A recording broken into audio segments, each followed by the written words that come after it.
Muito bem, doutora Raquel, para iniciar então a nossa conversa, explica o que é a doença periodontal.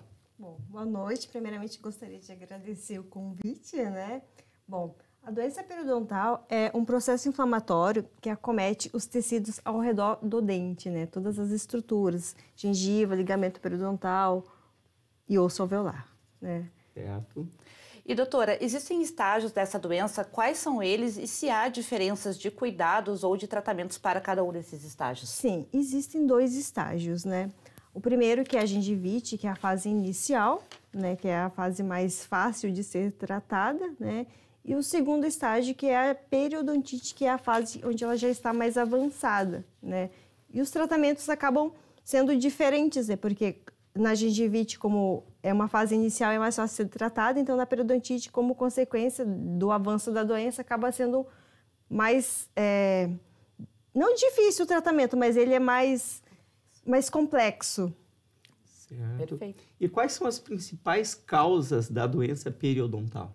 Bom, o principal fator, né, é a má higiene, né? O paciente que não tem uma boa escovação, né? Esse paciente ele acaba tendo maior acúmulo de placa bacteriana, né, com que faz com que tenha um aumento ali do processo inflamatório, gerando a gengivite.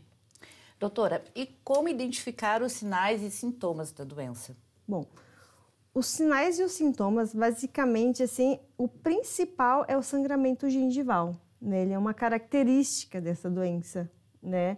Seguido de uma gengiva inflamada, né? Uma gengiva avermelhada, né? Mau hálito, né? Isso tudo tem que ser observado.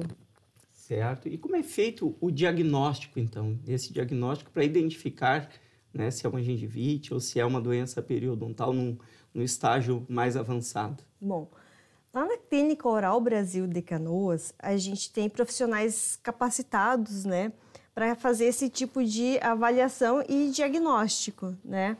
Então, ele é feito pelo cirurgião dentista, né, por exames clínico, em alguns casos até radiográfico, né, para ajudar ali no diagnóstico também associado junto com a queixa do paciente, né, e os sintomas clínicos que o paciente traz com ele. Mas essa identificação, ela é sempre no consultório ou a própria pessoa já tem como, de certa forma, identificar que ela pode estar com uma possível doença?